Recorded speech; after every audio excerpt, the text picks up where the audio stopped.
전주 남부시장 안쪽에 오래된 반찬 가게가 하나 있습니다. 서정혜 씨가 32해 동안 지켜온 가게입니다. 올해 72이십니다. 새벽 4시 반이면 어김없이 불이 켜졌습니다. 콩자반을 졸이고 무말랭이를 무치고 멸치를 볶는 냄새가 골목 끝까지 퍼졌습니다. 남편은 5년 전에 먼저 떠났습니다. 그 뒤로도 정혜 씨는 그 가게를 놓지 않았습니다. 손끝이 부르트도록 반찬을 만들어서 아들 하나, 딸 하나를 다 키우고 대학까지 보냈습니다. 그리고 그 억척스러운 손으로 전주 변두리에 방 2칸짜리 집도 한 채 마련했습니다. 시가로 3억 원쯤 되는 집입니다. 정혜 씨한테 그 집은 그냥 집이 아니었습니다. 새벽마다 언 손을 호호 불어가며 한 푼 두 푼 모아 세운 반평생의 증거였습니다. 그런데 이 이야기 사실 정혜 씨 혼자만의 이야기가 아닙니다. 지금 이 영상을 듣고 계신 여러분 가운데도 손때 묻은 집 한 채, 통장 하나, 그것 하나로 버텨오신 분들이 많으실 겁니다. 그래서 오늘은 정혜 씨가 하마터면 그 집과 그 삶을 통째로 잃을 뻔했던 이야기, 그리고 어떻게 다시 제자리로 돌아왔는지를 처음부터 끝까지 함께 따라가 보려고 합니다. 끝까지 들으시면 오늘 밤 여러분의 통장과 등기부 등본을 다르게 보게 되실 겁니다. 이야기는 재작년 어느 봄날 저녁에 시작됩니다.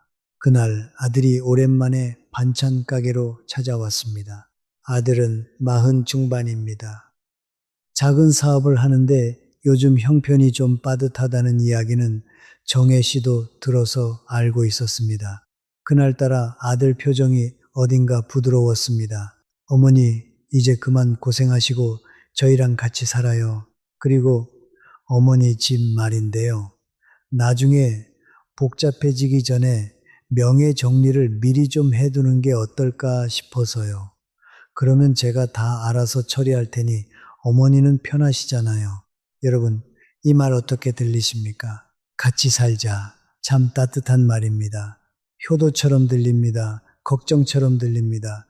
정혜 씨도 그랬습니다. 아들이 이렇게까지 마음을 써주는구나 싶어서 코끝이 찡했습니다. 그런데요, 제가 이런 이야기를 참 많이 봐왔는데 솔직히 말씀드리면 이 말이 늘 초대이기만 한 건 아니었습니다. 어떤 집에서는 이 말이 정말로 부모를 모시겠다는 뜻이었습니다. 하지만 적지 않은 집에서 이 말은 초대가 아니라 뭐라고 해야 할까요? 조용한 회수의 시작이었습니다.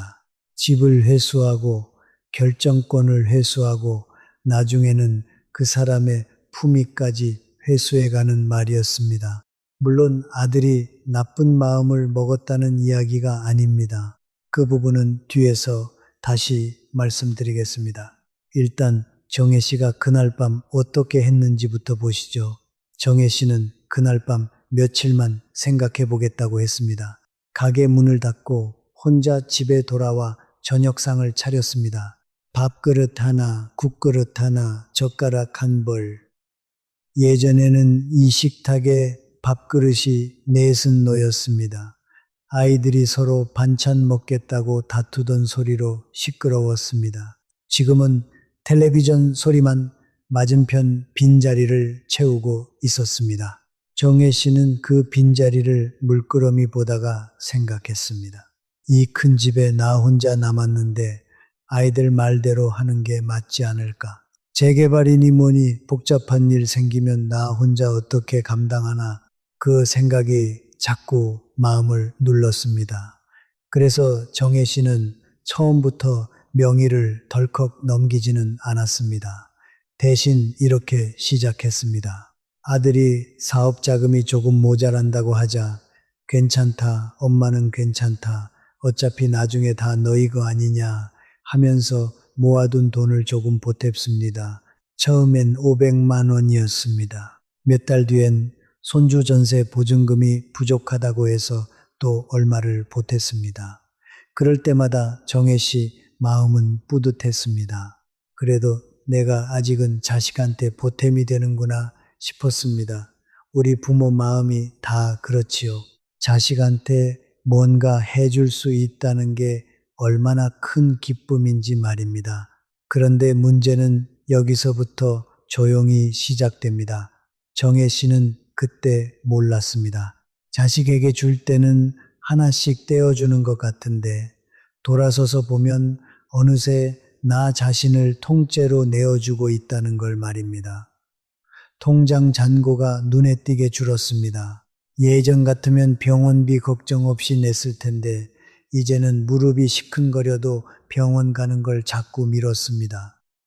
이 돈은 아이들 줄 돈인데 싶어서요. 새벽 장사로 삭신이 쑤셔도 파스 한 장으로 버텼습니다. 여행 한번 가고 싶어도 참았습니다.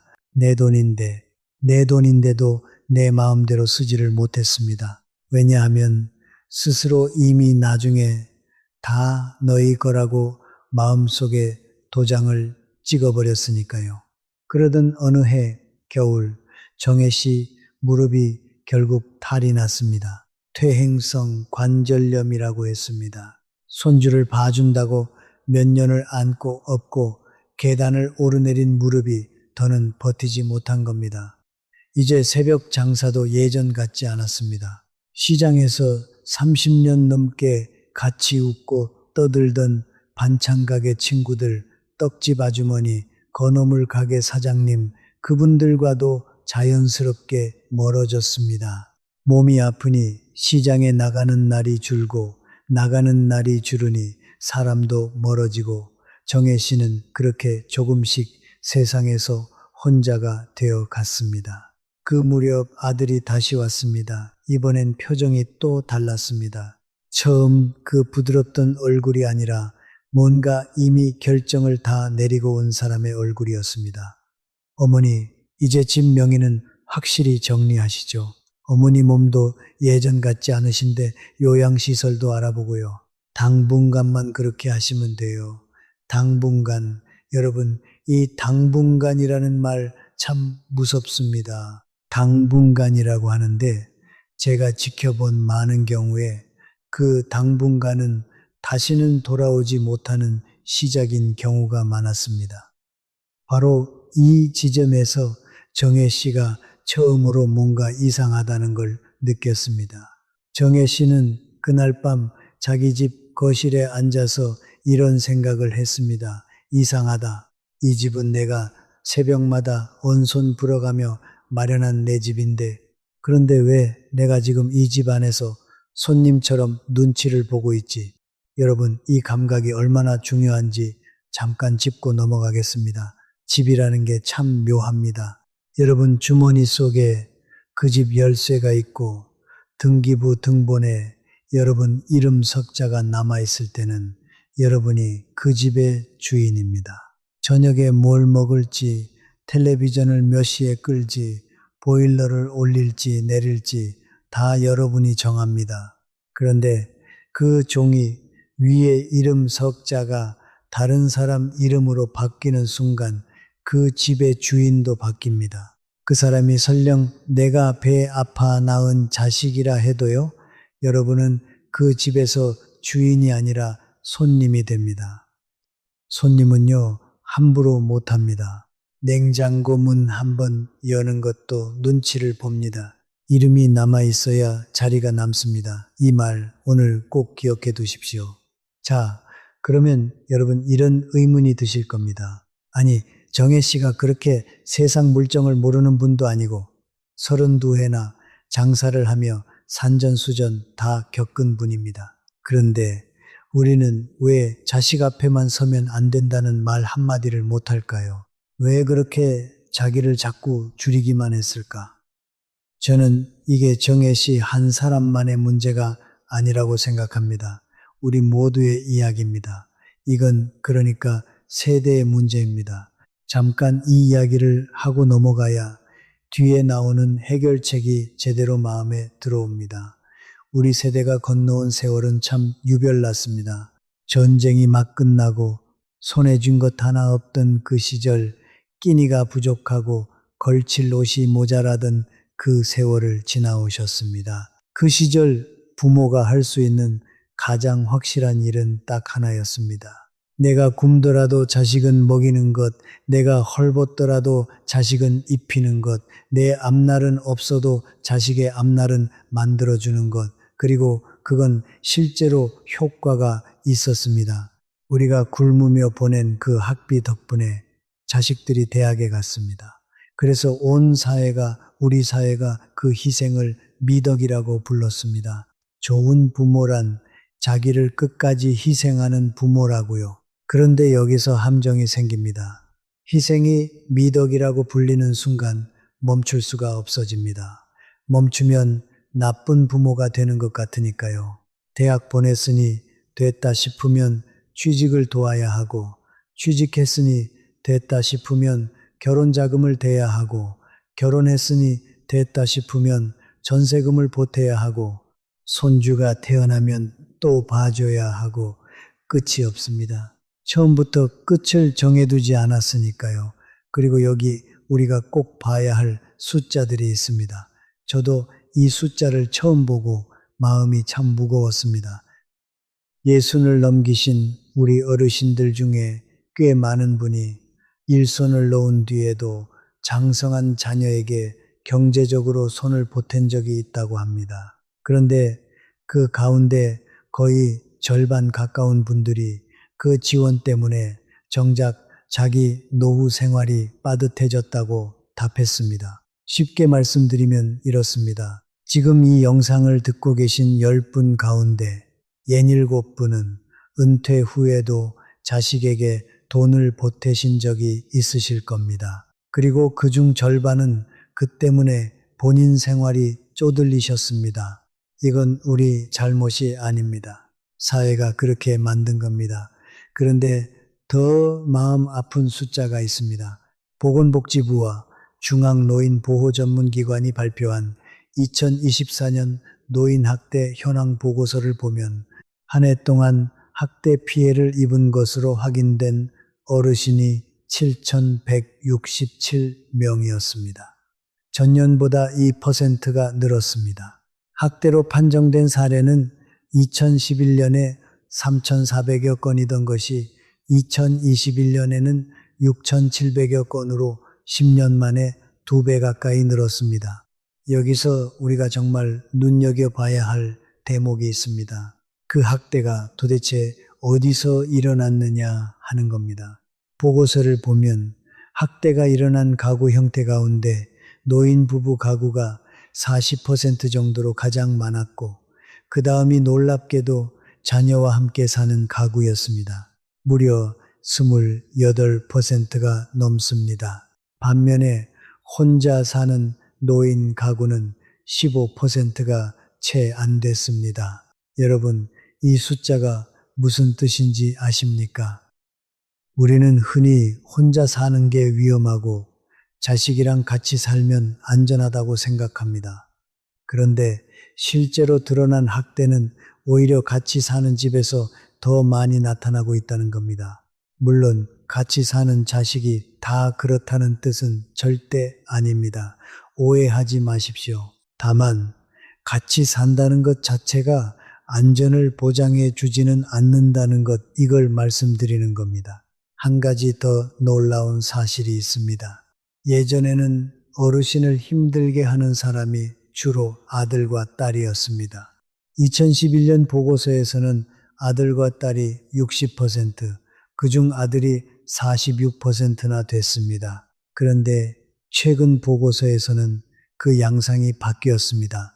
배우자가 35% 정도로 가장 많아지고 아들, 딸은 34% 수준으로 내려왔습니다. 세상이 바뀌고 있는 겁니다. 그러니 옛날 방식 그대로 자식한테 다 맡기면 되겠지 하는 생각, 이제는 한번 다시 들여다봐야 할 때입니다. 자, 그러면 정혜 씨는 이 막막한 상황에서 어떻게 빠져나왔을까요? 다행히, 정말 다행히 방법이 있었습니다. 그리고 그 방법을 알게 된 계기가 조금 뜻밖이었습니다.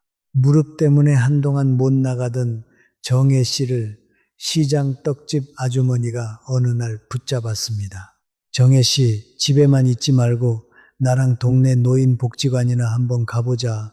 거기 요즘 별거 다 해. 정혜 씨는 내키지 않았지만 오랜 친구 손에 이끌려 따라 나섰습니다.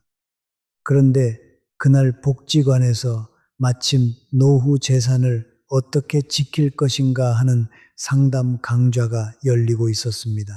정혜 씨는 뒷자리에 앉아 별 생각 없이 듣기 시작했습니다. 그런데 한마디가 정혜 씨 귀에 창 박혔습니다. 집 명의를 자식한테 넘기지 않고도 그 집에서 평생 살면서 매달 연금을 받는 방법이 있습니다. 여러분, 혹시 주택연금이라는 말 들어보셨습니까? 이름은 들어보셨어도 정확히 뭔지 모르시는 분이 참 많습니다. 더 안타까운 건 잘못 알고 계신 분이 더 많다는 겁니다. 그래서 오늘 이 부분은 정혜 씨와 함께 아주 천천히 하나하나 짚어드리겠습니다. 이거 하나만 제대로 아셔도 오늘 이 영상 보신 보람이 있으실 겁니다. 주택연금이 뭐냐? 아주 쉽게 말씀드리면 이렇습니다. 내가 살고 있는 집을 한국주택금융공사라는 나라 기관에 담보로 맡깁니다. 그러면 그 대가로 매달 연금을 죽을 때까지 받습니다. 여기서 핵심이 두 가지입니다. 정혜 씨가 강좌를 들으면서 가장 놀란 대목이기도 합니다. 첫째, 집은 여전히 내 이름으로 남아 있습니다. 명의가 자식이나 나라로 넘어가는 게 아닙니다. 둘째, 내가 세상을 떠날 때까지 그 집에서 그대로 삽니다. 이사 갈 필요가 없습니다. 정혜 씨가 그날 손을 들고 물었습니다. 그럼 그 집이 나라 소유가 되는 거 아닌가요? 상담사가 웃으며 답했습니다. 아닙니다, 어머님. 집은 끝까지 어머님 겁니다. 이 대목에서 아주 많은 분들이 오해를 하십니다. 그래서 정확히 짚어드리겠습니다. 주택연금을 받다가 내가 세상을 떠나면 그 집을 어떻게 하느냐? 그때 집을 팔아서 그동안 내가 받은 연금 총액을 갚습니다. 그리고 여기가 중요합니다. 만약 집을 팔았는데 그동안 받은 연금보다 돈이 더 남으면 그 남은 돈은 고스란히 자식에게 상속됩니다. 반대로 내가 오래 살아서 집값보다 연금을 더 많이 받았다 하더라도 나라가 자식한테 그 모자란 돈을 내놓으라고 청구하지 않습니다. 이게 얼마나 유리한 구조입니까? 손해볼 게 없는 겁니다. 그러니까 집을 뺏기는 게 아니라 죽을 때까지 놀리지 않고 알뜰하게 쓰는 겁니다. 자식한테 물려줄 집을 살아생전 내 노후 자금으로 바꾸는 거죠. 그러면 실제로 얼마나 받느냐? 이게 제일 궁금하시죠? 정혜 씨 집이 시가로 3억 원쯤 된다고 했지요. 최근 자료를 기준으로 말씀드리면 70살에 3억 원짜리 집으로 종신형 주택연금에 가입하면 매달 대략 92만 원 안팎을 받으십니다. 여기서 재미있는 점이 하나 있습니다. 이 연금은 늦게 가입할수록 매달 받는 금액이 커집니다. 같은 3억 원 집이라도 55살에 가입하면 매달 48만 원 정도지만 80살에 가입하면 135만 원 정도로 훌쩍 뜁니다. 나이가 많을수록 남은 기간을 짧게 보기 때문에 매달 더 얹어주는 거죠. 정혜 씨처럼 국민연금을 조금이라도 함께 받으시는 분이라면 이 둘을 합쳐서 매달 100몇십만 원의 안정적인 생활비가 만들어집니다. 새벽 장사 안 나가도 자식한테 손 안 벌려도 당당하게 내 돈으로 사는 겁니다. 그리고 이건 정혜 씨도 몰랐던 건데요. 최근 이 제도가 더 좋아졌습니다. 2026년 3월부터 주택연금 계산 방식이 크게 손질되면서 새로 가입하는 분들은 매달 받는 금액이 평균 3.13% 정도 올랐습니다. 예를 들어 72살에 4억 원짜리 집을 가진 평균적인 가입자를 보면 예전에는 매달 129만 7천 원을 받았는데 이제는 133만 8천 원으로 늘었습니다. 매달 4만 원 정도 차이인데 이걸 남은 평생으로 다 합치면 800만 원이 넘는 차이가 납니다. 다만 이 인상은 새로 가입하는 분들한테만 적용되고 이미 가입한 분들한테는 소급되지 않습니다. 또 가입할 때 내는 초기 보증료도 집값의 1.5%에서 1%로 낮아졌습니다. 4억 원짜리 집이면 초기 비용이 200만 원쯤 줄어드는 셈입니다. 게다가 주택연금에 가입하면 재산세도 25% 감면받습니다. 돈 한 푼이 아쉬운 노후에 이건 결코 작은 혜택이 아닙니다. 그런데 여기서 정혜 씨가 이런 걱정을 했습니다. 상담사님, 제 딸이 사업하다가 빚이 좀 있는데 혹시 제 연금이 그 빚 때문에 압류되면 어쩌죠? 참 좋은 질문입니다. 여러분 중에도 자식 빚 걱정하시는 분 계실 겁니다. 근데 나라가 이런 것까지 다 생각을 해놨습니다. 주택연금 전용 계좌라는 게 있습니다. 이 계좌에는 매달 최저 생계비에 해당하는 금액, 그러니까 250만 원까지는 압류가 아예 금지됩니다. 무슨 말이냐면 설령 자식이 빚을 졌거나 무슨 일이 생겨도 이 계좌에 들어온 내 연금은 건드릴 수가 없다는 겁니다. 내 노후 생활비는 어떤 경우에도 지켜지는 거죠.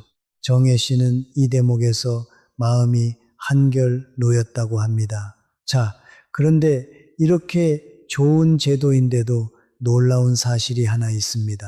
2025년 말 기준으로 주택연금에 가입한 가구가 전국에 약 15만 가구 정도입니다. 그런데 가입할 수 있는 대상 가구는 무려 773만 가구가 넘습니다. 계산해 보면 가입률이 겨우 2% 남짓입니다. 100집 중에 2집만 이 좋은 제도를 쓰고 있다는 겁니다. 왜 이렇게 적을까요? 바로 아까 정혜 씨처럼 집은 무조건 자식한테 물려줘야 한다는 생각, 그리고 이 제도를 잘 몰라서입니다. 나라도 이게 아까웠는지 2030년까지 가입률을 3%로 끌어올리겠다는 목표를 세웠습니다. 그러니 여러분, 집 한 채 가지고 계시다면 오늘 이 이야기 꼭 마음에 담아 두십시오. 정혜 씨는 그날 강좌를 다 듣고 나서 처음으로 밤에 발 뻗고 잤다고 합니다. 아, 내가 집을 넘기지 않아도 되는구나. 내 이름 그대로 지키면서 내 집에서 내 돈으로 살 수 있구나. 그런데 며칠 뒤 정혜 씨한테 또 하나의 걱정이 찾아왔습니다. 이게 오늘 이야기에서 정말 중요한 부분입니다. 원래 이런 이야기에서는 잘 안 다루는 건데요. 저는 이걸 꼭 말씀드리고 싶습니다. 정혜 씨가 이런 생각을 한 겁니다. 지금이야 내가 정신도 멀쩡하고 판단도 또렷하니까 내 재산을 내가 지킬 수 있다. 그런데 만약에, 정말 만약에 내가 나이가 더 들어서 정신이 흐려지면 어떡하지? 요즘 치매 많다는데 그때는 누가 내 돈을 지켜주지? 여러분, 이거 정말 중요한 걱정입니다. 실제로 우리나라에서 세상을 떠나는 10분 가운데 4분 정도가 치매를 앓다가 돌아가신다는 이야기가 있습니다. 그러니까 남의 일이 아닙니다. 그리고 판단력이 흐려진 뒤에는 안타깝게도 재산이 나를 위해 쓰이지 않고 엉뚱한 대로 새어나가는 일이 정말 많습니다. 정신이 온전할 때 미리 준비해 두어야 하는 이유입니다. 그래서 정혜 씨는 상담사에게 다시 물었고 오늘 저도 여러분께 이 3단계 안전장치를 알려드리려 합니다. 어렵지 않습니다. 천천히 따라오세요. 판단력이 온전할 때 준비하는 장치와 흐려진 뒤에 쓰는 장치가 나뉩니다. 첫 번째는 유언 대용 신탁이라는 겁니다. 이름은 어렵지만 개념은 간단합니다. 내가 정신 멀쩡할 때 은행 같은 금융기관과 계약을 맺어서 내 재산 관리를 맡기는 겁니다. 그러면 살아있는 동안에는 내 뜻대로 그 돈이 내 병원비, 내 생활비로 쓰이도록 미리 정해둘 수 있습니다. 예를 들어 매달 얼마씩 내 통장으로 넣어달라, 병원비가 생기면 여기서 내달라, 이렇게 조건을 걸어두는 거죠. 그리고 내가 세상을 떠난 뒤에는 미리 정해둔 대로 자식들에게 재산이 나뉘도록 설계할 수 있습니다. 일반 유언장하고 뭐가 다르냐고요? 유언장은 내가 죽은 다음에야 효력이 생기고 형식이 조금만 틀려도 무효가 되기 쉽습니다. 그런데 이 신탁은 계약하는 그 순간부터 효력이 생겨서 내가 정신이 흐려진 뒤에도 금융기관이 계약대로 착착 내 돈을 관리해 줍니다. 자식이 함부로 손댈 수가 없는 거죠. 예전에는 이 신탁이 돈 많은 사람들만 하는 거라고 생각했습니다. 그런데 요즘은 문턱이 많이 낮아졌습니다. 최근에는 최소 가입 금액이 1,000만 원 수준인 상품까지 나왔습니다. 은행마다 이런 상품을 앞다투어 내놓고 있어서 이제는 평범한 어르신들도 상담을 받아보실 수 있습니다. 제가 좋아하는 말이 하나 있는데요. 요즘 어르신들 사이에서 마지막까지 쥐고 있어라, 이런 말이 돈다고 합니다. 자식한테 미리 다 넘겼다가 자식 마음이 변해서 낭패 본 경우를 너무 많이 봤기 때문입니다. 신탁을 쓰면 내가 살아있는 동안에는 그 돈에 대한 결정권을 끝까지 내가 쥐고 있으면서도 만일에 대비할 수 있습니다. 두 번째는 임의후견이라는 겁니다. 이것도 정신이 온전할 때 미리 해두는 겁니다. 내가 나중에 판단이 흐려지면 누구를 내 후견인으로 삼을지, 내 재산과 내 몸을 누구에게 맡길지를 지금 미리 정해서 등록해 두는 제도입니다. 미리 정해두면 나중에 내가 원치 않는 사람이 마음대로 내 일을 결정하는 걸 막을 수 있습니다. 세 번째는 성년후견입니다. 이건 이미 판단력이 많이 흐려진 다음에 법원이 후견인을 정해주는 제도입니다. 그런데 여기서 아주 유용한 사실이 하나 있습니다. 만약 어르신이 치매나 큰 병으로 직접 주택연금에 가입하기 어려운 상황이 되어도 이 성년후견 제도를 통해 후견인이 대신 주택연금에 가입할 수 있습니다. 그러니까 아까 말씀드린 주택연금과 이 후견 제도가 이렇게 서로 연결되는 겁니다. 정리하면 이렇습니다. 정신이 또렷한 지금은 유언대용 신탁과 임의후견으로 미리 울타리를 쳐두고 혹시 판단이 흐려진 뒤에는 성년후견으로 나를 보호하는 겁니다. 이 세 단계를 알아두시면 지금 내 재산을 지키는 것뿐 아니라 10년 뒤, 20년 뒤에 나까지 지킬 수 있습니다. 다만 이런 신탁이나 후견은 각자 사정이 다르고 세금 문제도 얽혀 있으니 반드시 금융기관이나 법률 상담을 통해 내게 맞는 방법을 확인하셔야 합니다. 저는 방향을 알려드리는 것이고 구체적인 설계는 전문가와 함께 하셔야 안전합니다. 정혜 씨도 복지관 상담을 받고 나서 가까운 은행과 법률 상담 창구를 직접 찾아가 하나하나 확인했습니다. 자, 그러면 정혜 씨는 실제로 어떻게 했을까요? 이야기를 조금 더 따라가 보겠습니다. 정혜 씨는 복지관 상담을 받고 나서 며칠을 더 고민했습니다. 아무리 좋다고 해도 평생 지켜온 집을 담보로 맡긴다는 게 쉬운 결정은 아니니까요. 우리 대부분 그러실 겁니다. 머리로는 이해가 가는데 막상 하려니 겁이 나는 것 당연합니다. 그런데 정혜 씨가 마음을 굳힌 계기가 있었습니다. 어느 날 밤 무릎이 너무 아파서 잠을 못 이루는데 병원비 아까워서 진통제 하나로 버티고 있는 자기 모습을 문득 봤답니다. 그때 이런 생각이 들었다고 합니다.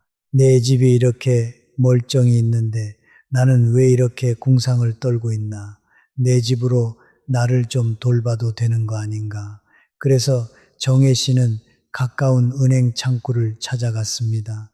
주택연금은 한국주택금융공사 지사에 직접 가도 되고 일부 은행에서도 신청을 도와줍니다. 창구 직원이 하나하나 친절하게 설명해 줬습니다. 집 시세를 어떻게 평가하는지, 매달 얼마가 나오는지, 어떤 방식으로 받을지. 정혜 씨는 그날 자기 집으로 매달 받을 수 있는 금액을 처음으로 눈으로 확인했습니다. 그 숫자를 보는 순간 정혜 씨는 왈칵 눈물이 났다고 합니다. 서러워서가 아니라 안심이 돼서요. 아, 나 이제 굶어 죽을 걱정은 안 해도 되겠구나. 자식한테 손 벌릴 일은 없겠구나. 그리고 이건 정혜 씨한테도 반가운 소식이었는데요. 이 제도가 계속 좋아지고 있습니다. 예전에는 담보로 맡긴 집에 반드시 계속 살아야 한다는 조건이 아주 엄격했습니다. 그런데 최근에는 이 실거주 요건이 예전보다 완화되는 쪽으로 바뀌고 있습니다. 무슨 말이냐면 몸이 아파서 한동안 병원에 입원하거나 잠시 요양이 필요해서 집을 비우게 되더라도 예전처럼 곧바로 연금이 끊기거나 하지 않도록 제도가 정비되고 있다는 겁니다. 어르신들 현실을 반영한 거죠. 다만 이런 세부 조건은 시기에 따라 계속 바뀌니까 가장 정확한 건 주택금융공사에 직접 확인하시는 게 좋습니다. 제가 오늘 말씀드리는 숫자나 조건도 여러분이 실제로 신청하실 때쯤이면 조금 달라져 있을 수 있습니다. 그러니 방향은 오늘 여기서 잡으시고 세부 사항은 꼭 창구에서 최신으로 확인하십시오. 정혜 씨는 상담을 받으면서 한 가지를 더 챙겼습니다. 주택연금 하나만 딱 보는 게 아니라 자기가 받는 국민연금하고 기초연금까지 다 같이 놓고 계산해 본 겁니다. 이게 참 지혜로운 방법입니다. 주택연금, 국민연금, 기초연금 이 세 개를 한 상에 올려놓고 보니까 매달 들어오는 돈이 얼마고 나가는 돈이 얼마고 그림이 딱 그려지더랍니다. 여러분도 이렇게 해보십시오. 각각 따로 보면 얼마 안 되는 것 같아도 다 합쳐놓고 보면 생각보다 든든한 노후 살림이 만들어집니다. 그리고 이 계산은 혼자 끙끙대지 마시고 복지관이나 은행 상담 창구에서 도와달라고 하시면 됩니다. 그러라고 있는 곳입니다. 이렇게 정혜 씨는 자기 발로 걸어가서 자기 손으로 서류에 서명하고 자기 삶의 주도권을 되찾았습니다. 누가 대신해 준 게 아닙니다. 아들이 알아서 처리해 준 것도 아닙니다. 정혜 씨가 직접 한 겁니다. 저는 이 대목이 오늘 이야기에서 정말 중요하다고 생각합니다. 내 노후는 남이 알아서 처리해 주는 게 아니라 내가 직접 챙기는 겁니다. 그게 조금 번거롭고 조금 겁이 나더라도 말입니다. 그 번거로움을 감수하는 순간 여러분은 손님이 아니라 다시 주인이 됩니다. 자, 그런데 말입니다. 정혜 씨가 이렇게 돈 문제, 제도 문제는 다 정리를 했는데 사실 가장 어려운 산이 아직 하나 남아 있었습니다. 제도를 아는 것보다 100배는 더 어려운 겁니다. 그게 뭐냐? 바로 자식 앞에서 마음 단단히 먹는 것 안 된다라고 말하는 것이었습니다. 이 이야기를 안 하고는 오늘 이야기가 끝나지 않습니다. 그래서 지금부터가 어쩌면 진짜 중요한 대목입니다. 자, 이제 정혜 씨 이야기에서 가장 어려운 고비가 남았습니다. 제도를 아는 것보다 사실 이게 훨씬 어렵습니다. 바로 자식한테 안 된다고 말하는 겁니다. 여러분, 솔직히 말씀드려 보세요. 자식한테 안 된다는 말 해보신 적 있으십니까? 그 한마디가 왜 그렇게 목에 걸려서 안 나오는지 모르겠다는 분 정말 많으실 겁니다. 정혜 씨도 그랬습니다. 그래서 이 부분은 정혜 씨의 딸 이야기를 통해 풀어보겠습니다. 정혜 씨한테는 아들 말고 딸이 하나 더 있습니다. 딸은 몇 해 전부터 작은 사업을 시작했는데 그게 자꾸 어려웠습니다. 그러다 보니 딸은 어머니한테 돈을 빌리기 시작했습니다. 처음엔 500만 원이었습니다. 사업 미천이 조금 모자란다고 했습니다. 정혜 씨는 두말 없이 내줬습니다. 딸이 열심히 해보겠다는데 도와주는 게 당연하다고 생각했습니다. 갚겠다는 약속이 있었고 정혜 씨는 그 약속을 믿었습니다. 그런데요, 여러분, 이게 한 번으로 끝나면 좋은데 그게 잘 안 됩니다. 두 번째는 1,000만 원이었습니다. 사업이 좀 어렵다고 이번만 넘기면 괜찮아진다고 했습니다. 정혜 씨는 잠깐 망설였습니다. 지난번 500만 원도 아직 못 받았는데, 하지만 딸이 어려운데 어떻게 모른 척 하겠습니까? 또 내줬습니다. 세 번째는 2,000만 원이었습니다. 이때부터 정혜 씨 마음이 흔들리기 시작했습니다. 통장에 여유가 없었습니다. 아까 말씀드린 대로 그동안 아들한테도 이것저것 보태느라 정혜 씨 통장은 이미 바닥을 보이고 있었으니까요. 하지만 딸이 울면서 전화를 했고 이번이 정말 마지막이라고 했습니다. 정혜 씨는 또 내줬습니다. 마지막이라는 말이 마지막이 아니라는 걸 알면서도요. 여러분, 이 대목에서 우리 어르신들이 입버릇처럼 하시는 말 세 마디를 짚고 넘어가야 합니다. 이 세 마디가 얼마나 위험한지 오늘 꼭 말씀드리고 싶습니다. 정혜 씨도 이 세 마디를 달고 살았습니다. 첫 번째, 괜찮아. 엄마는 괜찮아. 자식이 걱정할까봐, 짐이 될까봐 속으로는 힘들면서도 입으로는 괜찮다고 합니다. 그런데 이 말을 자꾸 하다 보면요. 나중엔 정말로 괜찮아야만 한다는 강박이 생깁니다.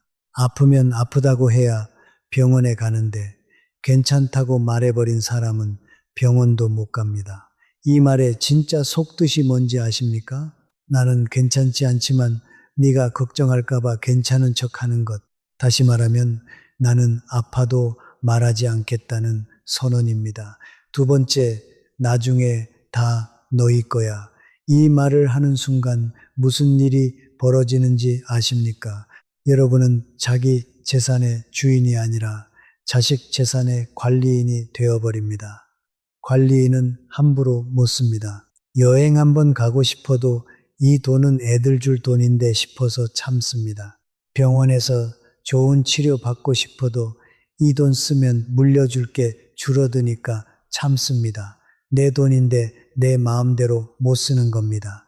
왜냐하면 스스로 나중에 다 너희 거라고 도장을 찍어버렸으니까요.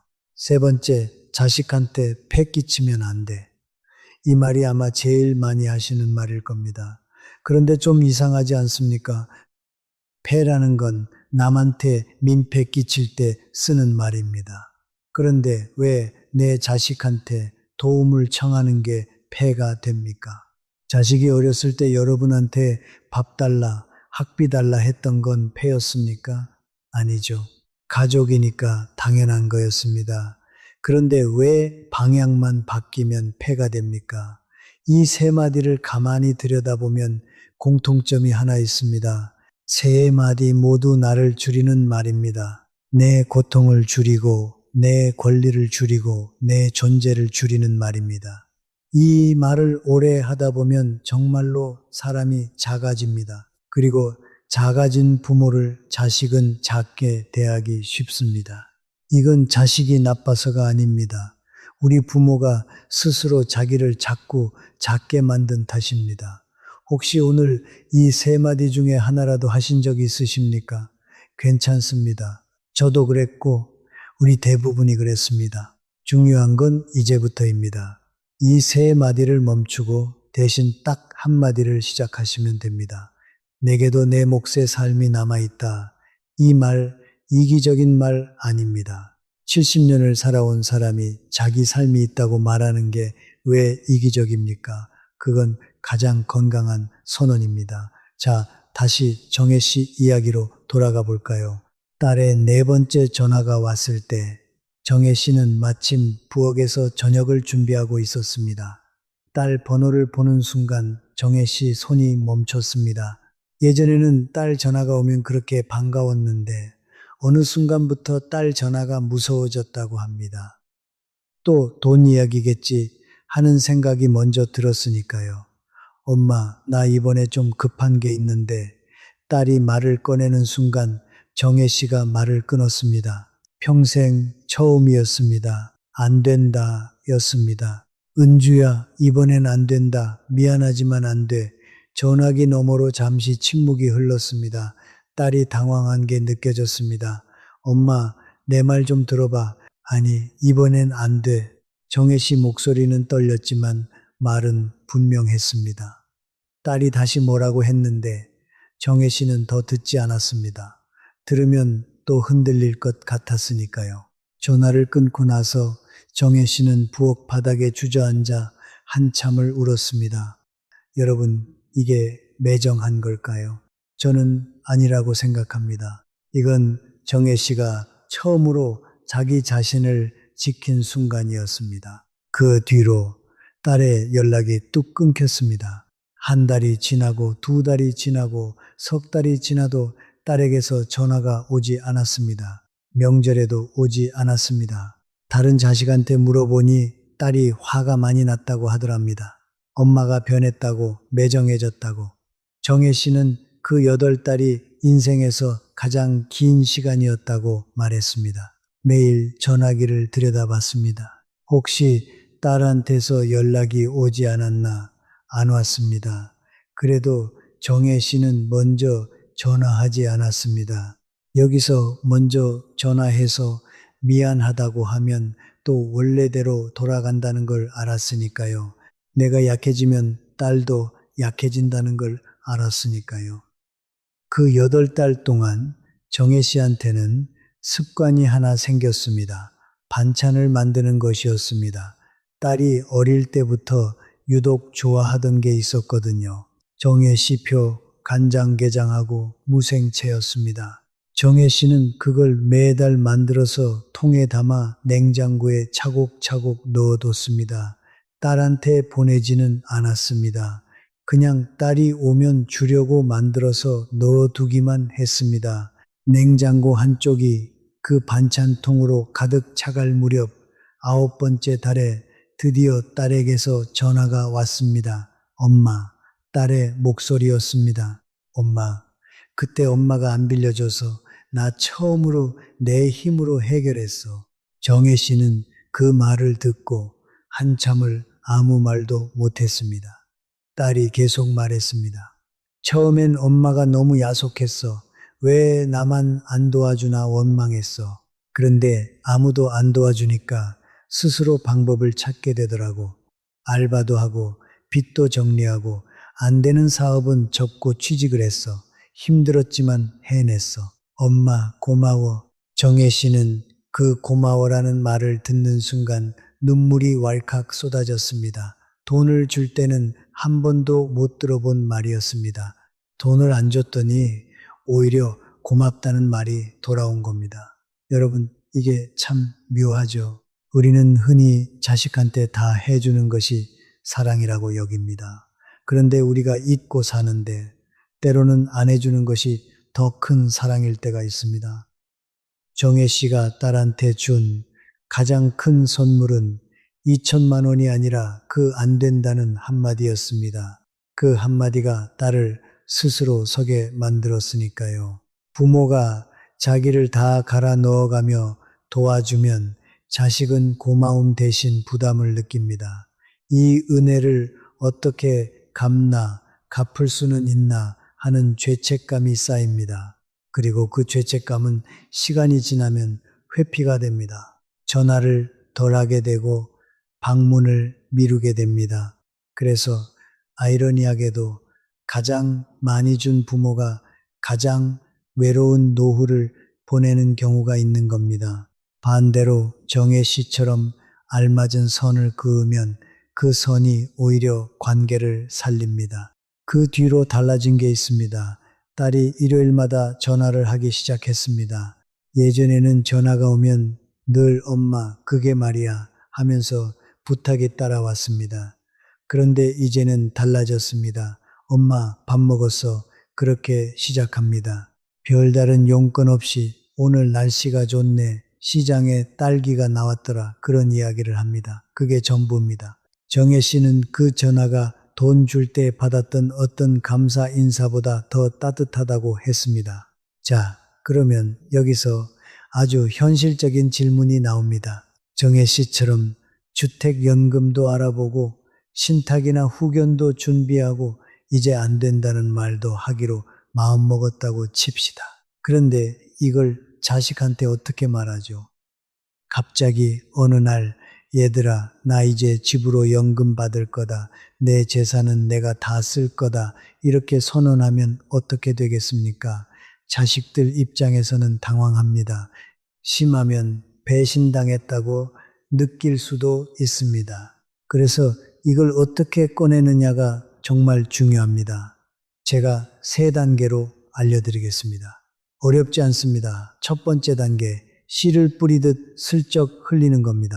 명절에 온 가족이 모였을 때 지나가는 말처럼 한마디 합니다. 요즘 주택연금이라는 게 있더라. 괜찮은 제도인 것 같아. 그냥 딱 그 정도만 합니다. 결정을 내리는 게 아니라 화두를 던지는 겁니다. 두 번째 단계, 조금 더 구체적으로 말합니다. 다음 명절이나 생신 때 엄마가 좀 알아봤는데 우리 집이면 매달 이 정도 나온다더라. 이렇게요. 그러면 자식들도 생각할 시간이 생깁니다. 마음의 준비를 할 시간이요. 세 번째 단계, 그때 가서 조용히 결정을 알립니다. 엄마 결정했다. 내년에 신청하려고 한다. 이렇게 세 단계로 나누어서 하면 이건 싸움이 아니라 대화가 됩니다. 선전포고가 아니라 공유가 됩니다. 이걸 저는 이렇게 비유하고 싶습니다. 여러분, 장 맛있는 집은 장을 한꺼번에 안 담급니다. 콩을 삶고 메주를 띄우고 소금물에 담가서 몇 달을 묵히고 천천히 익힙니다. 급하게 하면 맛이 안 납니다. 자식한테 이런 이야기를 꺼내는 것도 똑같습니다. 천천히 하지만 분명하게 익혀야 온 가족이 소화할 수 있습니다. 정혜 씨도 이 방법으로 아들과 딸에게 자기 결정을 알렸습니다. 처음엔 아들이 좀 서운해했다고 합니다. 그럼 저희가 물려받을 게 없잖아요. 그때 정혜 씨가 이렇게 말했답니다. 내가 너희한테 물려줄 건 집이 아니라 빚 없고 병원비 걱정 없는 엄마다. 그게 내가 줄 수 있는 제일 좋은 유산이야. 아들이 한동안 말이 없었다고 합니다. 그리고 다음에 만났을 때 이렇게 말하더랍니다. 엄마, 그 말이 맞는 것 같아요. 여러분, 여기까지 오면서 한 가지 짚고 넘어가고 싶은 게 있습니다. 우리 문화에서 자식과 거리를 둔다고 하면 좋은 소리를 못 듣습니다. 섭섭하다, 정이 없다, 심하면 매정하다는 말까지 듣습니다. 가까이 있어야 효도고 자주 봐야 사랑이고 같이 살아야 가족이라고 오래 배워왔으니까요. 그런데 정말 그럴까요? 제가 아는 어느 어머니가 이런 말씀을 하셨습니다. 같이 살면 정이 깊어질 줄 알았다고요. 아들 부부랑 합가를 했는데 처음엔 좋았답니다. 그런데 석 달이 지나니 사소한 걸로 부딪히기 시작하더랍니다. 냉장고를 누가 정리하나, 텔레비전 채널을 누가 정하나, 사소한 건데 매일 부딪히니 사소하지 않게 됐습니다. 결국 그분은 다시 혼자 작은 집으로 나오셨습니다. 그리고 이렇게 말씀하셨습니다. 떨어져 있으니까 오히려 아들이 주말마다 전화를 하더라고. 같이 살 때는 매일 보면서도 말을 안 했는데 떨어져 있으니 할 말이 생기더라고. 이게 우리 삶의 참 묘한 이치입니다. 서로의 존재가 너무 당연해지면 고마움이 사라집니다. 그런데 알맞게 떨어져 있으면 만남이 선물이 됩니다. 전화 한 통이 위로가 되고 주말에 들르는 게 반가운 일이 됩니다. 그래서 저는 이렇게 말씀드리고 싶습니다. 자식과의 거리는 벽이 아니라 팔 길이만큼의 간격입니다. 손은 맞잡되 딱 팔 하나 길이만큼은 떨어져 있는 것. 그래야 서로 넘어지지 않고 서로 숨쉴 공간이 생깁니다. 너무 붙으면 서로의 무게에 같이 넘어집니다. 알맞은 거리를 지키는 것, 그게 오히려 서로를 오래 지키는 진짜 효도입니다. 한 가지 더 우리 세대 이야기를 하고 싶습니다. 여러분, 그동안 정말 고생 많으셨습니다. 젊었을 때 자식 키우느라 내 몸은 뒷전이었습니다. 가난한 시절 그저 밥심 하나로 버티며 일했습니다. 내 옷 한 벌 못 사 입고 자식 학원비를 댔습니다. 그런데 이제는요, 그 손을 좀 내려놓으셔도 됩니다. 우리는 그동안 남의 곳간만 채우느라 정작 내 곳간은 들여다보지도 못했습니다. 겨울은 아직 남았는데 내 독은 비어 있는 겁니다. 그래서 저는 여러분께 말씀드립니다. 이제는 내 곳간을 채울 때입니다. 그건 욕심이 아닙니다. 남은 겨울을 나기 위한 당연한 준비입니다. 우리 집 장맛의 비밀이 뭔지 아십니까? 시간장입니다. 오래된 집에서는 아무리 장이 모자라도 시간장만은 끝까지 남겨둡니다. 그 시간장이 있어야 다음 해에 또 새 장을 담글 수 있으니까요. 시간장까지 다 퍼주면 그 집 장맛은 거기서 끝입니다. 여러분 자신이 바로 그 시간장입니다. 자식한테 다 퍼주더라도 나 자신만은, 내 건강만은, 내 마지막 자존심만은 끝까지 남겨두셔야 합니다. 그게 남아있어야 여러분도 살고 그 온기가 결국 자식한테도 갑니다. 그리고 이건 체면 이야기이기도 합니다. 우리 어르신들 남들 앞에서 당당한 거 얼마나 중요합니까? 병원비 없어서 자식 눈치 보는 것, 친구들 모임에 회비가 없어서 못 나가는 것, 이런 게 얼마나 마음을 상하게 하는지 저는 압니다. 그런데 내 연금으로, 내 돈으로 살면 그럴 일이 없습니다.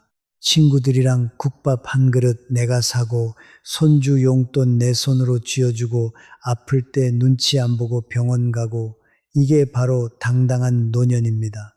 또래 중에서 가장 떳떳한 분이 되시는 겁니다. 자, 그러면 정혜 씨는 지금 어떻게 지내고 있을까요? 궁금하시죠? 정혜 씨는 결국 집 명의를 지켰습니다. 아들한테 넘기지 않았습니다. 대신 주택연금에 가입해서 지금 매달 연금을 받고 있습니다. 국민연금과 합치니 매달 살림이 빠듯하지 않게 되었습니다. 그 돈으로 제일 먼저 한 일이 뭔지 아십니까? 미뤄뒀던 무릎 치료를 받기 시작한 겁니다. 이제 계단도 예전보다 훨씬 수월하게 오릅니다. 그리고 반찬 가게는 조금 줄여서 이제 새벽 장사 대신 아침에 문을 엽니다. 무엇보다 그렇게 멀어졌던 시장 친구들과 다시 어울립니다. 한 달에 한 번은 떡집 아주머니, 건어물 가게 사장님을 불러서 같이 국밥을 먹습니다. 정혜 씨가 삽니다. 내 돈으로 사는 그 국밥이 그렇게 맛있을 수가 없다고 하십니다. 그런데 정말 놀라운 변화는 따로 있습니다. 자식들과의 사이가 오히려 좋아진 겁니다. 정혜 씨가 스스로 서게 되니까 자식들이 더 이상 죄책감을 느끼지 않게 되었습니다. 엄마가 알아서 잘 지내시니까 자식들 마음도 편해진 거죠. 마음이 편해지니 전화가 더 자주 옵니다. 명절에 오는 발걸음도 가벼워졌습니다. 부모가 스스로 서 있으면 자식이 죄책감을 안 느끼고 죄책감이 없으면 관계가 편해지고 관계가 편해지면 전화가 옵니다. 이게 순서입니다. 참 신기하죠. 다 내어줄 때는 멀어지던 자식이 나를 지키기 시작하니 오히려 가까워졌습니다. 자, 그러면 이 이야기를 듣고 계신 여러분, 오늘 당장 무엇부터 하시면 좋을까요? 제가 딱 4가지만 말씀드리겠습니다. 어렵지 않습니다. 오늘 밤이나 내일 아침에 바로 시작하실 수 있는 것들입니다. 첫 번째, 집 한 채 가지고 계시다면 한국주택금융공사 예상연금 조회를 한번 해보십시오. 인터넷이 어려우시면 자녀나 가까운 분께 부탁하셔도 되고 전화로 문의하셔도 됩니다.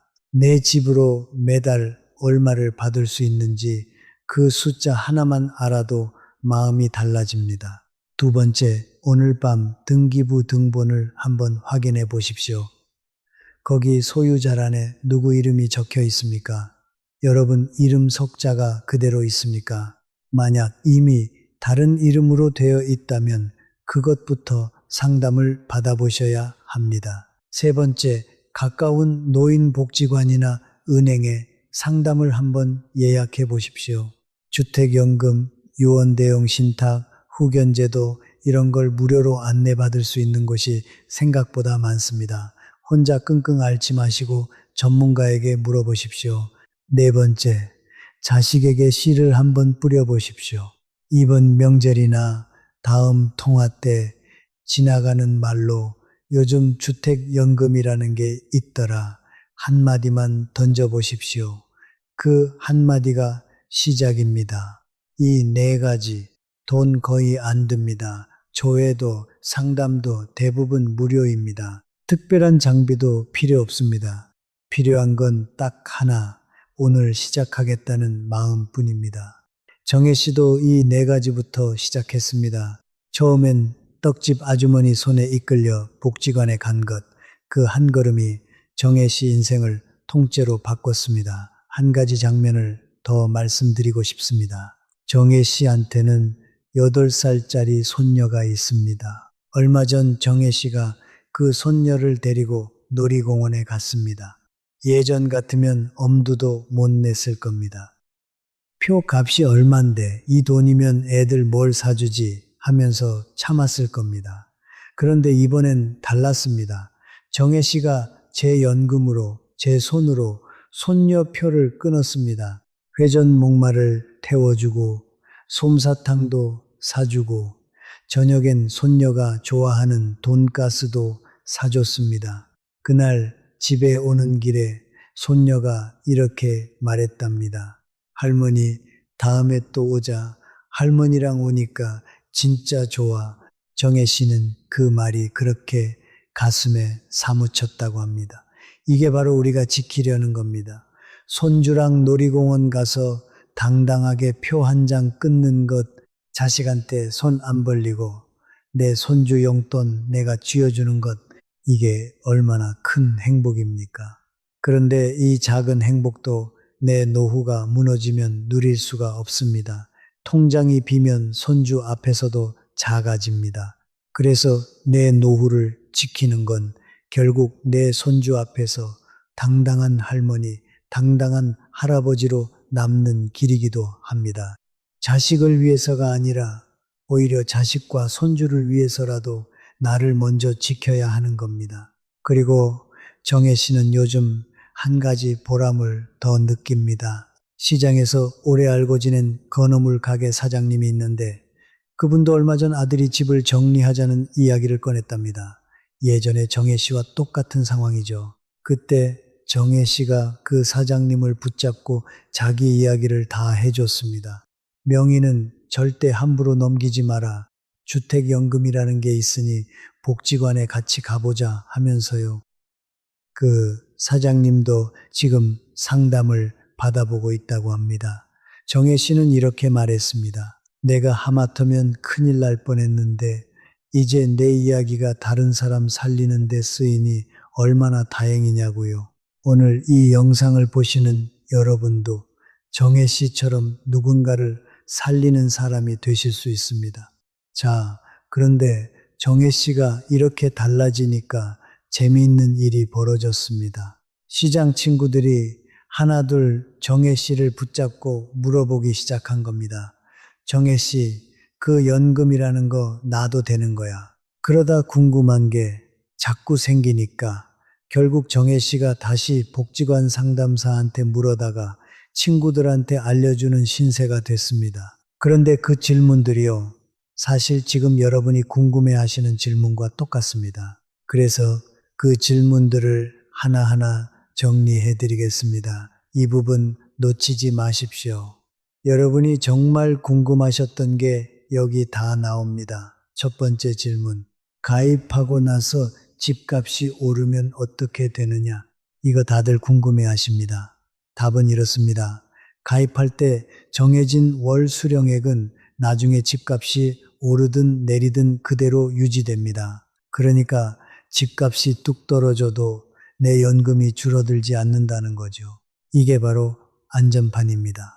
다만 반대로 앞으로 집값이 크게 오를 것 같다 싶으면 조금 기다렸다가 가입하는 게 유리할 수도 있습니다. 이건 각자 판단이 필요한 부분입니다. 두 번째 질문. 중간에 마음이 바뀌면 해지할 수 있느냐? 네, 됩니다. 다만 조건이 있습니다. 그동안 받은 연금과 여러 비용을 다 정산해서 갚아야 합니다. 그래서 해지는 신중하게 결정하셔야 합니다. 함부로 넣었다, 뺐다 할 수 있는 게 아니라는 것만 기억해 두십시오. 세 번째 질문. 이게 참 많은 분들이 걱정하시는 건데요. 부부가 같이 가입했는데 한 사람이 먼저 세상을 떠나면 남은 사람은 어떻게 되느냐? 걱정 마십시오. 남은 배우자가 똑같은 금액을 죽을 때까지 계속 받습니다. 한 푼도 줄지 않습니다. 부부를 함께 지켜주는 겁니다. 그런데 여기서 예전에는 조금 번거로운 게 있었습니다. 배우자에게 연금을 넘겨주려면 자녀들의 동의가 필요했거든요. 그런데 요즘은 신탁방식 주택연금이라는 걸 쓰면 자녀 동의 없이도 남은 배우자에게 자동으로 넘어갑니다. 자식들이 반대해도 내 배우자는 안전하게 보호받는 거죠. 이거 참 마음 놓이는 이야기 아닙니까? 네 번째 질문. 아파트가 아니어도 되느냐? 단독주택은 안 되는 거 아니냐? 됩니다. 단독주택도 되고 여러 가구가 사는 다가구 주택도 되고 주거용으로 쓰는 오피스텔도 됩니다. 담보로 평가할 수 있는 집이면 대부분 가능합니다. 다섯 번째 질문. 지금 집에 대출이 좀 남아있는데 그래도 되느냐? 이것도 방법이 있습니다. 대출 상환 방식이라는 게 있어서 먼저 목돈을 찾아 남은 대출을 갚고 나머지를 매달 연금으로 받을 수 있습니다. 그러니 대출이 있다고 지레 포기하지 마십시오. 여섯 번째 질문. 이건 정혜 씨 떡집 친구가 물어본 건데 아주 중요합니다. 그럼 물가가 오르면 그 연금 가치가 떨어지는 거 아니냐? 맞습니다. 좋은 지적입니다. 매달 똑같은 금액을 받는 정액형은 물가가 오르는 걸 자동으로 반영하지 않습니다. 그래서 세월이 가면 그 돈의 실제 가치가 조금씩 줄어드는 느낌이 들 수 있습니다. 그런데 여기 대안이 있습니다. 정기 증가형이라는 방식을 선택하면 처음엔 조금 적게 받는 대신 매 3년마다 4.5%씩 수령액이 올라갑니다. 물가를 어느 정도 따라가는 거죠. 그러니 본인 형편에 맞게 방식을 고르시면 됩니다. 초기에 목돈이 필요하면 목돈을 먼저 찾는 방식도 있고 방식이 여러 가지입니다. 일곱 번째, 이건 놓치기 쉬운 건데 꼭 알아두셔야 합니다. 주택연금에 가입해도 재산세나 관리비 같은 집을 가진 데 따르는 비용은 계속 본인이 냅니다. 다만 아까 말씀드린 대로 재산세는 25% 감면됩니다. 그러니까 완전히 공짜로 사는 건 아니지만 매달 들어오는 연금에 비하면 훨씬 남는 장사인 겁니다. 자, 이 정도 질문에 답이 되면 여러분도 이제 주택연금이 어떤 건지 어느 정도 감이 잡히셨을 겁니다. 이해되시죠? 어렵게 생각하실 것 하나도 없습니다. 그리고 여기서 하나 더 조금 무거운 이야기지만 꼭 짚고 넘어가겠습니다. 아까 학대 이야기하면서 요즘은 배우자에 의한 경우가 늘었다고 말씀드렸죠. 여기에 놀라운 사실이 하나 더 있습니다. 어르신을 힘들게 하는 사람 가운데 70대 이상 고령자의 비율이 계속 늘고 있다는 겁니다. 2020년에 30% 정도였던 것이 2024년에는 35% 가까이 됐습니다. 무슨 뜻이냐면 나이 든 부부끼리도 서로 힘들게 하는 경우가 늘고 있다는 겁니다. 한 사람이 아프거나 치매가 오면 돌보는 사람도 지치고 무너지는 거죠. 그러니 부부만 사는 가구라고 해서 무조건 안심할 수만은 없습니다. 이래서 더더욱 정신이 온전할 때 미리미리 내 안전장치를 만들어 두는 게 중요한 겁니다. 아까 말씀드린 그 세 단계 신탁과 후견 기억하시죠? 정혜 씨는 이렇게 친구들 질문에 답해주면서 자기도 모르게 마을에서 이 분야 박사가 됐습니다. 예전엔 무릎 아프다고 방에만 있던 분이 이제는 복지관에서 이런 이야기를 나눠주는 사람이 된 겁니다. 우리 사람이 이렇게 달라집니다. 자기 삶을 스스로 지키기 시작하면 남한테도 힘이 되는 사람이 됩니다. 저는 이게 참 아름답다고 느꼈습니다. 그런데 여기까지 들으시면서 이런 생각하신 분도 계실 겁니다.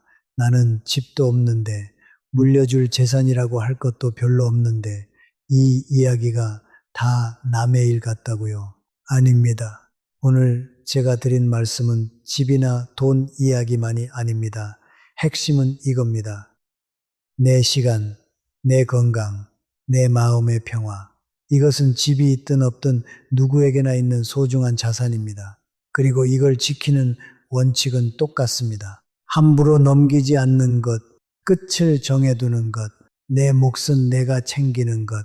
집이 없으신 분도 원칙은 같습니다. 예를 들어 전세 계약을 갱신하거나 무슨 행정 절차가 복잡하게 얽혔다고 칩시다. 그럴 때 자식한테 다 맡기는 대신 몇만 원 들여서 행정사나 전문가에게 맡기는 방법이 있습니다. 그 몇만 원이 여러분의 결정권을 지켜줍니다. 자식한테 맡기는 건 공짜처럼 보이지만 사실 공짜가 아닙니다. 맡기는 순간 마음의 빚이 생깁니다. 고맙다고 해야 하고 미안하다고 해야 하고 다음에 뭔가 부탁할 때 약해지는 그 빚 말입니다. 그러니 돈 조금 아끼려다 결정권을 통째로 내주지 마십시오. 그리고 앞서 말씀드린 후견제도, 이건 재산이 많든 적든 누구에게나 필요한 준비입니다. 내 몸과 내 마지막을 누구에게 맡길지 정신이 온전할 때 미리 정해두는 것, 이건 집 한 채보다 더 중요한 준비일 수 있습니다. 잠깐 이런 생각도 해보게 됩니다. 왜 유독 우리나라에서 이런 일이 이렇게 많을까요? 세계적으로 보면 이런 나라가 그렇게 많지 않습니다. 서양에서는 자녀가 18살이 되면 대체로 독립합니다. 가까운 일본만 해도 부모의 지원은 보통 대학 졸업까지가 끝입니다. 그런데 우리나라에서는 대학은 기본이고 취업 준비에 결혼 자금에 신혼집에 심지어 손주 양육까지 부모가 책임지는 걸 당연하게 여깁니다. 모두가 당연하다고 하니까 거기서 멈추는 사람이 오히려 이상한 사람 취급을 받습니다. 이게 바로 함정입니다. 사랑이라는 이름, 효도라는 이름의 함정이요. 멈추면 나쁜 부모가 되는 것 같고 계속하면 내가 무너지고 어느 쪽을 골라도 지는 것 같은 구조입니다. 하지만 구조를 알면 빠져나올 수 있습니다. 정혜 씨가 그랬듯이 말입니다. 그리고 다시 한번 분명히 말씀드리고 싶은 게 있습니다. 오늘 이야기를 자식 욕하는 이야기로 들으시면 안 됩니다.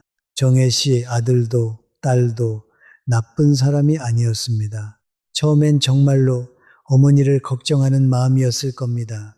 다만 명의가 넘어가고 돈이 오가는 순간 관계의 구조가 바뀌는 겁니다. 자식이 착하냐 나쁘냐의 문제가 아니라 권리가 누구에게 있느냐의 문제입니다. 그래서 우리는 자식을 믿되 구조를 지혜롭게 만들어야 합니다. 믿음과 준비는 다른 겁니다. 자식을 믿는 것과 내 노후를 스스로 지키는 것은 얼마든지 함께 갈 수 있습니다. 자, 이제 이야기가 참 길었습니다. 여기까지 함께 해 주신 것만으로도 저는 감사합니다. 정혜 씨 이야기를 마무리하기 전에 정혜 씨한테 이런 질문을 한번 던져봤습니다. 만약 5년 전, 그러니까 아들이 처음 같이 살자고 하던 그 봄날에 자신에게 딱 5마디만 해줄 수 있다면 뭐라고 하겠느냐고요. 정혜 씨가 곰곰이 생각하더니 이렇게 말했습니다. 여러분도 5년 전 자신에게 이 말을 해준다고 생각하고 들어보십시오. 첫째, 같이 살자, 명의를 정리하자는 말이 나오면 잠깐 멈추고 한번 의심해봐라. 그 말이 진짜 나를 위한 건지. 열쇠는 내 주머니에, 이름은 등기부에 남겨둬라. 이름이 남아야 자리가 남는다. 둘째, 희생에는 반드시 대가가 따른다. 돈만 잃는 게 아니다. 건강을 잃고, 친구를 잃고, 마지막엔 나 자신을 잃는다. 시간장까지 다 퍼주지 마라. 셋째, 이건 네 잘못이 아니다. 전쟁과 가난을 지나온 세대가 만들어낸 구조다. 하지만 구조를 알면 빠져나올 수 있다.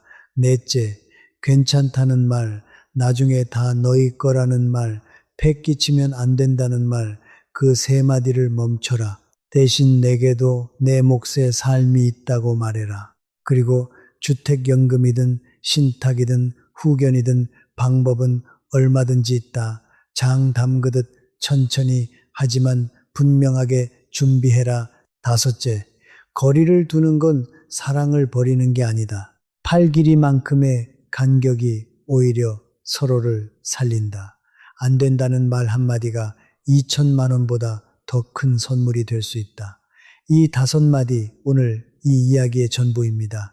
정혜 씨는 이 5가지를 5년에 걸쳐 몸으로 배웠습니다. 하지만 여러분은 오늘 이 한편으로 배우실 수 있습니다. 그러니 얼마나 다행입니까?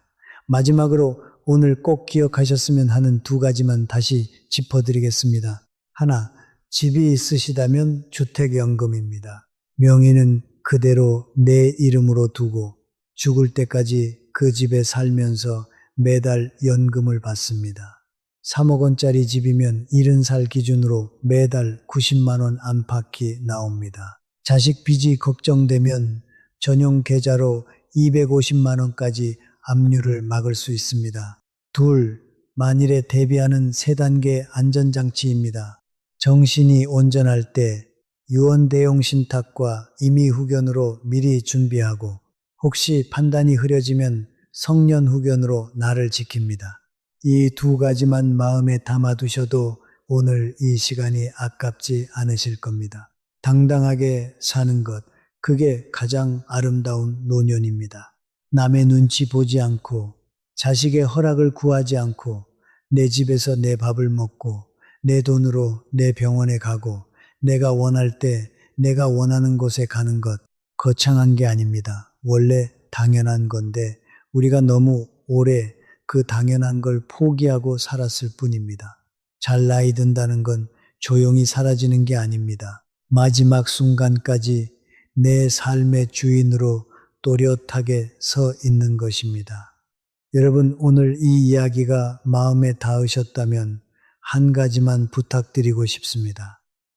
혹시 여러분 주변에 지금 집명의 문제로 고민하시는 분, 자식한테 자꾸 돈을 보태느라 정작 본인 노후가 위태로운 분이 계신다면 이 영상을 조용히 보내주십시오.